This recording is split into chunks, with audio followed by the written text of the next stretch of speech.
इस वक्त आप आराम से बैठकर इस वीडियो को देख रहे हैं, मगर मैं आपको कहूं, आज जिस जगह पर आप अभी बैठे हो वो जमीन आज से करोड़ों साल पहले 8,500 डिग्री के तापमान से उबल रही थी, या जिस जगह पर आप बैठे हैं वो जगह लाखों सालों तक बर्फ से ढकी हुई थी। ये दोनों बातें सच हैं। इस 15 मिनट की वीडियो के अंदर आप पृथ्वी के 450 करोड़ साल के सफर को देखने वाले हैं।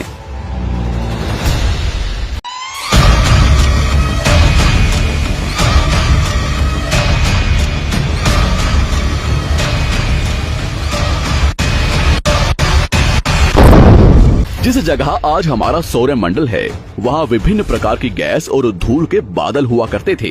वैज्ञानिकों के मुताबिक इन धूल के बादलों से दूर एक तारा हुआ करता था। वक्त के साथ साथ उस तारे की ऊर्जा कम होने लगी, जिसके कारण उसके अंदर एक विशाल विस्फोट हुआ। विस्फोट की वजह से अंतरिक्ष की ये धूल एक दूसरे से दबने लगी। इस दौरान बादलों में स्थित धूल के कण दबाव और गर्मी के कारण बड़े उल्कापिंड और पत्थरों में परिवर्तित हो चुके थे, और इसी दबाव की वजह से इन बादलों में स्थित रेडियो एक्टिव पदार्थ ने ग्रेविटी का निर्माण किया। इस ग्रेविटी के कारण बीच में हाइड्रोजन और हीलियम इकट्ठा होने लगे। बीच के इस भयंकर दबाव के कारण एक विशाल विस्फोट हुआ, और इसी विस्फोट के कारण हमारे सूरज का जन्म हुआ। अंतरिक्ष में फैले एस्टेरॉयड यानी क्षुद्र ग्रहों में भारी वजन की वजह से सूरज के करीब आकर सूरज की परिक्रमा करने लगे।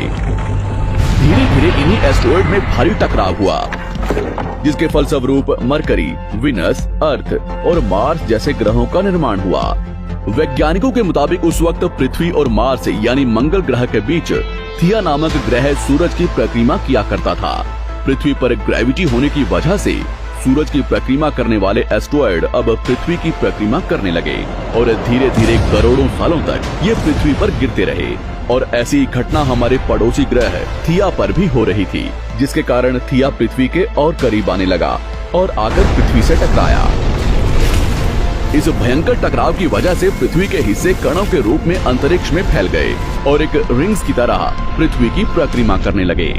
इन्हीं परिक्रमा करते हुए कणों में टकराव होने लगा, जिसके कारण हमारे चांद का निर्माण हुआ। उस वक्त पृथ्वी पर सिर्फ एक ही समुद्र हुआ करता था, और वो था 1900 डिग्री सेल्सियस की तापमान पर उबलते हुए लावे का।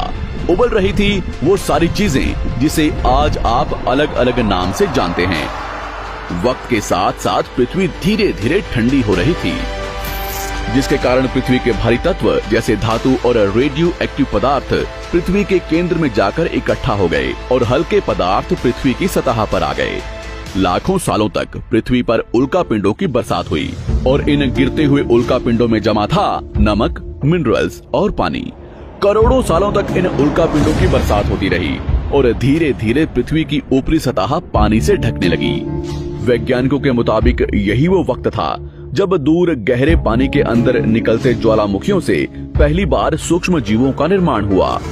लाखों सालों बाद एक वक्त ऐसा आया जब पृथ्वी की पूरी सतह पानी से ढक चुकी थी। हमारी पृथ्वी के सबसे अंदर का कोर रेडियो एक्टिव पदार्थ से बने होने की वजह से हरदम गर्म होता रहता है, लेकिन जब भी पृथ्वी की ऊपरी जमीन ठंडी हो जाती है, तब पृथ्वी के अंदर की गर्मी बाहर नहीं निकल पाती, जिसके कारण ज्वालामुखियों का निर्माण होता है। और उस वक्त कुछ ऐसा ही हुआ। पानी से ढकी हुई पृथ्वी पर हजारों की तादाद में ज्वालामुखी निकलने लगे, और आने वाले लाखों सालों तक इन ज्वालामुखियों का निकलना जारी रहा, जिससे पानी के ऊपर जमीन का निर्माण हो रहा था। इस वक्त भी पृथ्वी पर वातावरण न होने की वजह से अंतरिक्ष से उल्कापिंडों की बरसात हो रही थी।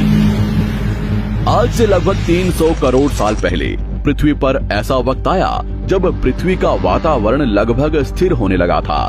ज्वालामुखी निकलने धीरे हो गए थे, और पृथ्वी का एक दिन 12 घंटे का हुआ करता था। साल बीतते गए, और धीरे धीरे ये सूक्ष्म जीव विकसित होते गए और समूह में रहने लगे।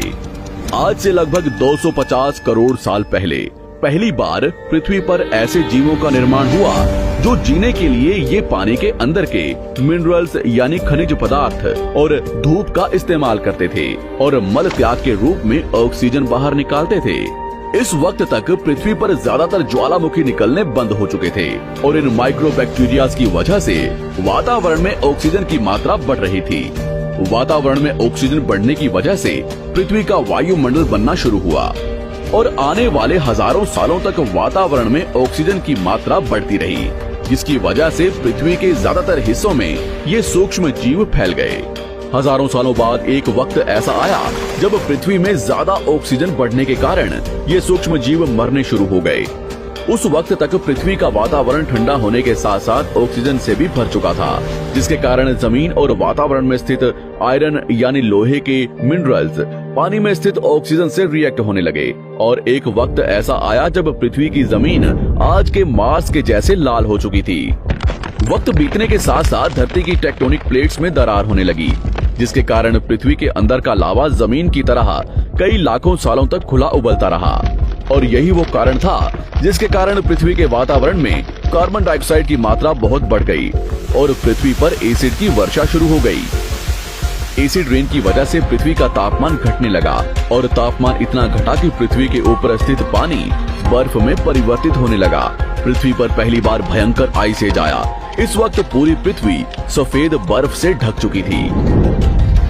आमतौर पर जब धरती पर सूरज की किरणें गिरती हैं, तब जमीन उन किरणों को सोख लेती है, मगर क्योंकि पूरी पृथ्वी बर्फ से ढक चुकी थी और क्योंकि बर्फ सफेद और चमकीली होती है, जिसके कारण सूरज की किरणें धरती पर गिरने के बाद वापस चली जाती थी। इसी कारण से पृथ्वी कई लाखों सालों तक बर्फ से ढकी रही, मगर फिर से पृथ्वी के अंदर स्थित गर्मी ज्वालामुखी के रूप में निकलना शुरू हो गई और इन ज्वालामुखियों से निकलने वाली गर्मी ने बर्फ को पिघलाना शुरू कर दिया। इसी बीच पृथ्वी की गहराई में बचे कुछ सूक्ष्म जीव धीरे धीरे बदल रहे थे और अब वो ऑक्सीजन को अपने शरीर को बड़ा और जटिल बनाने के लिए इस्तेमाल करने लगे थे। इस बीच पानी में अलग से भी छोटे समुद्री पौधे निकलने शुरू हो चुके थे। बाहर जैसे जैसे ज्वालामुखी निकल रहे थे, वैसे वैसे वातावरण कार्बन डाइऑक्साइड की वजह से गर्म हो रहा था। वक्त के साथ साथ बर्फ तो पिघलने लगी, मगर धरती पर फिर से एसिड की वर्षा शुरू हो गई, जिसके कारण फिर पृथ्वी ठंडी होने लगी और फिर पृथ्वी की ज्यादातर सतह बर्फ से ढक गई। ऐसा बार बार कई हजारों सालों तक होता रहा और इसी कारण से अब समुद्री जीव धीरे धीरे वातावरण के हिसाब से विकसित हो रहे थे। इस बीच कई सारे जीव और समुद्री जंगल विलुप्त हो गए, मगर जो बच गए वो धीरे धीरे पृथ्वी के बदलते तापमान के हिसाब से ढलते गए और अब हजारों सालों बाद समुद्री पेड़ बर्फ की वजह से पूरी तरह से मरते या सूखते नहीं थे। अब सूक्ष्म जीव समुद्री जीव बन चुके थे। जब फिर से ज्वालामुखियों ने पृथ्वी की बर्फ को पिघलाना शुरू किया, तब ये समुद्री पेड़ जल्दी विकसित होकर फैल गए। धीरे धीरे वातावरण में ऑक्सीजन की मात्रा बढ़ने लगी और पृथ्वी पर होने वाली एसिड की वर्षा कम होने लगी। वातावरण में ऑक्सीजन आने की वजह से पृथ्वी की ओजोन लेयर्स मोटी होने लगी और आज से लगभग 47 करोड़ साल पहले पृथ्वी की ऊपरी सतह पर पहली बार मोसोस नामक प्लांट उगना शुरू हुआ। वक्त के साथ साथ जमीन पर अलग अलग प्रकार के पौधे और पेड़ उगना शुरू हुए। एक वक्त ऐसा आया जब जमीन के पेड़ों की लंबाई लगभग 80 से 100 फीट जितनी या आज के 5 से 6 मंजिला बिल्डिंग जितनी ऊंची हो चुकी थी। ये वो वक्त था जब समुद्री जानवर समुद्र से बाहर निकल रहे थे और जमीनी जानवरों में परिवर्तित हो रहे थे। धरती की ज्यादातर जमीन एक जगह इकट्ठी हो चुकी थी, जिसे आज हम पैंजिया महाद्वीप के नाम से जानते हैं। पृथ्वी का वातावरण और तापमान लगभग स्थिर हो चुका था और अब करीब 21 से 23 घंटे का दिन हुआ करता था। अब समुद्री जीव पानी से बाहर रहने लगे थे और वातावरण के हिसाब से उनके शरीर का रंग रूप बदल रहा था। धीरे धीरे ये जमीनी जानवर डायनासोर्स में परिवर्तित हो गए। जिन डायनासोर्स ने पेड़ पौधे खाने शुरू कर दिए, उनका शरीर लंबा और विशाल रूप से विकसित होने लगा।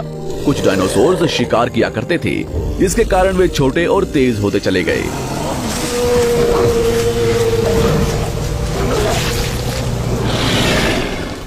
पृथ्वी की ऊपरी जमीन एक जगह इकट्ठी होने के कारण ज्यादातर जमीन रेगिस्तान और बंजर हो चुकी थी। ज्यादातर जंगल समुद्र के करीब हुआ करते थे, जिसमें डायनासोर्स रहा करते थे।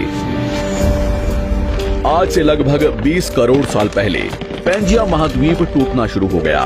पैंजिया के विभाजित होने की वजह से पृथ्वी की ज्यादातर ऊपरी जमीन पानी के संपर्क में आने लगी, जिसके फलस्वरूप पृथ्वी पर हरियाली बढ़ती गई, जिस वजह से डायनासोर्स और ज्यादा विभिन्न और विशाल होते चले गए।